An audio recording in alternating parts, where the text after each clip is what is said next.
time. It is Friday, October 14th, and this is your daily financial news. A couple of quick things to do up front. Congratulate Lincoln and Samira for getting their deal done. Lincoln and Samira, congratulations. Your card will go out in the mail today.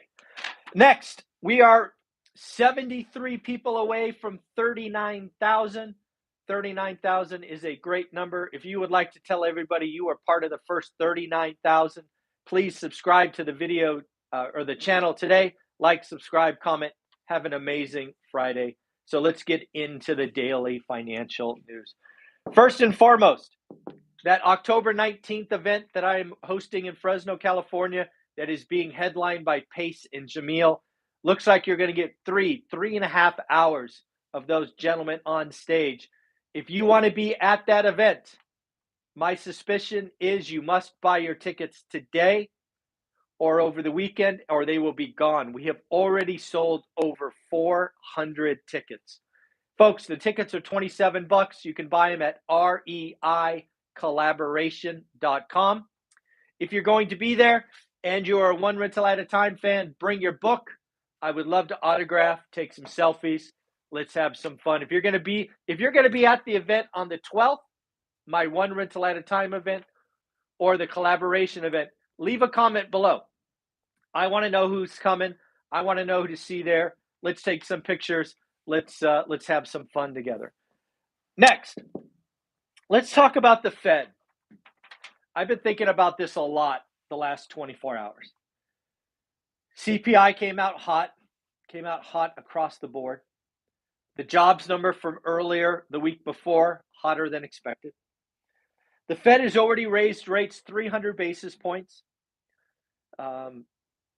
There's a lag effect. There's lots of stuff going on. I want to share with you, if you haven't seen already, what was my expectation for the Fed. And then I want to share with you what I'm currently thinking. This is all happening in real time. So first, what was my thoughts really for the last 2 months? For the last 2 months, I thought we would get 75 on November 2nd. I thought we would get 50 on December 14th. I thought we would get 25 at the first meeting next year. And then I thought the Fed would pause. I thought the Fed, would get us to 4.5. Then they would chill. At this point, I haven't completely gotten there yet, but this is what I'm thinking. Let me know what you think of the following. I now think without a doubt we get 75 on November, whatever it is, 13th or 14th. In fact, I think the upside might be a full 100, but I just don't think Powell has the guts. November 2nd, sorry. So we get 75. Then I think we get another 75 in December. That would be 5 75 basis point moves in a row. Unheard of. Then I think we're going to get 50 at the first meeting. And then we get 25 at the second meeting of 2023. And then we pause. I think Jerome Powell and his Fed cronies want a stair step like that. That's what I currently believe. So where would this take us? So if this gets us to 4.5, this gets us to 4 3/4, gets us to 5. Ooh, that gets us to 5 1/4, a terminal rate of 5 1/4. I'm not willing to put that out there just yet, but I'm willing to say that 4.5 terminal rate is probably not enough. The Fed's going to take us to 5%. Will it take us to 5 1/4? Maybe. So let me know what you think. Where do you think we go? I'd love to see your guesses on the terminal rate. Terminal rate at 5 means what? The 10 years at 6.5. The mortgages are at 8. I don't know. This is all very, very interesting stuff. So that's what I'm thinking here. What a wild ride for the stock market yesterday. I believe when we did our daily financial news, I think it was down 500. I think it was down mainly because CPI and inflation proved to be too hot.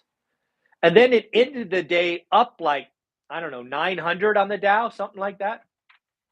First and foremost, very happy I'm not a stock trader because my hair would be even more gray. But wow, what a wild ride. The only thing that I can think of, again, not a stock guy, but going into yesterday, there was a lot of negativity. The put call ratio was really, really bad. There were a lot of people betting on a bad number. I believe they got their bad number. Then they started cashing in their profits.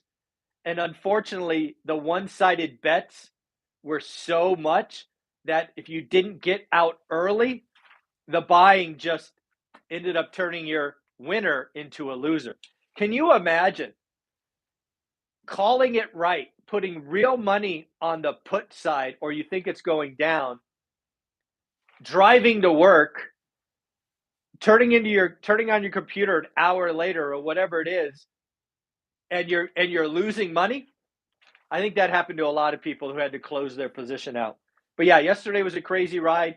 If you have an article that you think explains yesterday's crazy intraday swing, leave a link below. I'd love to see what other people are thinking. Again, I'm trying to learn and gain experience in the stock market, just like all of you. Banks. So we had bank earnings today. We will go through them. There are 4, but I want to recall or remind you of something we talked about last week. I was going to be very interested to see if banks reserved for bad debt. Banks get nervous. Banks reserve for bad debt. Banks lend less. Also, you were seeing banks actually earn interest. JP Morgan has over $1 trillion of cash. They are earning 3% interest at this Fed over reverse repo every day. It's crazy what is going on. Banks are earning with just letting money sit there. So what do we got? Banks. JP Morgan, beat top line, beat bottom line. Reserve for bad debt, $808 billion. JP Morgan, Jamie Dimon's not playing around. Jamie Dimon put $808 billion aside for bad debt. Morgan Stanley, missed top line, missed bottom line. Their investment banking was very weak, down 50%. I did not find a number for reserve for bad debt. I'm sure it's in there, but I did not find it. If you see it out there, let me know. Leave a comment below. I'd love to know how much Morgan Stanley set aside. Citigroup,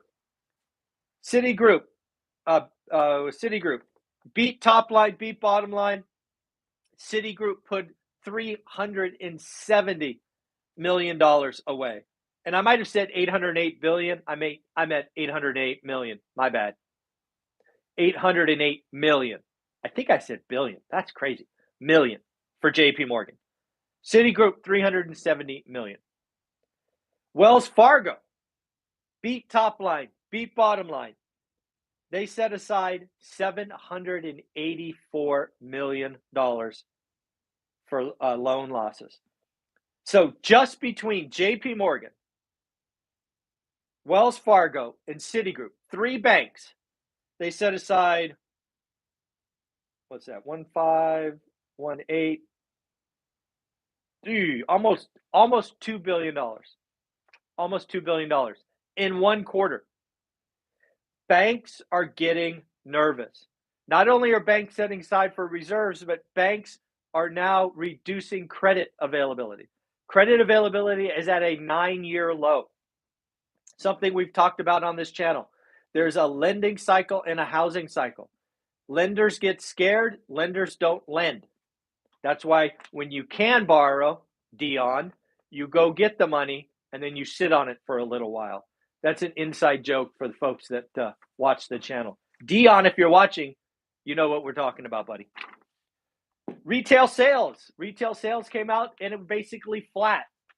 Retail sales headline, which includes oil or gas and food, was flat. Expectations were for a growth of 2% or 0.2%.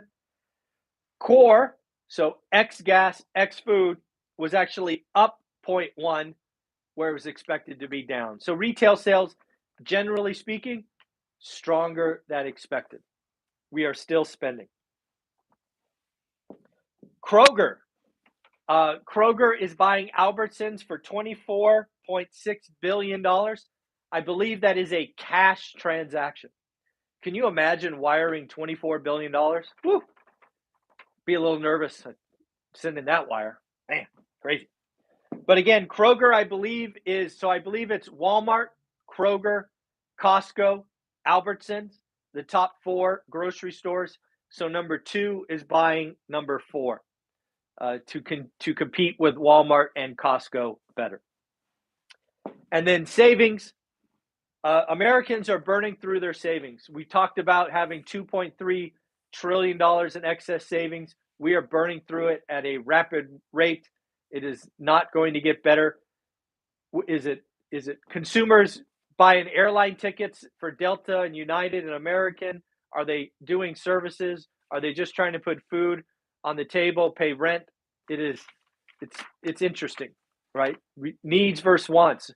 Protect yourself, get close to revenue. Beyond Meat is laying off 18% of their workforce. Folks, remember yesterday or the day before, Tree of Fear, Opportunity, right? The Forest of Opportunity. You are going to see people probably talk about Beyond Meat laying off 18%. That is without a doubt a scary, scary number. If you turn it over, you will realize that's about 200 people. Not that 200 people is not unfortunate, and if you're one of those 200 people, I feel for you. But there will be people that try to scare you with numbers like 18%. It's roughly 200 people. Right? So that's the kind of stuff going on. At the end of the day, the last thing to talk about is not this Saturday, not tomorrow, but a week from tomorrow, we will be doing our next deep dive. We are going to do our deep dive with Matt, the mortgage guy. You and I are going to understand how to read a mortgage quote, look at it, understand all the fees. We are going to make sure that we are never taken advantage of again. There are lots of people that like to play with the numbers to make it look like a good deal, but it really isn't. We're going to hear about box A and then all the other fixed costs. So I look forward to learning from Matt, the mortgage guy. If you're one of my students, you will see a Zoom invite next week. If you're just a fan of the channel, you will see that video Sunday morning at 9 a.m. right here. All right, everybody, take care of yourself. Have an amazing day. Bye-bye.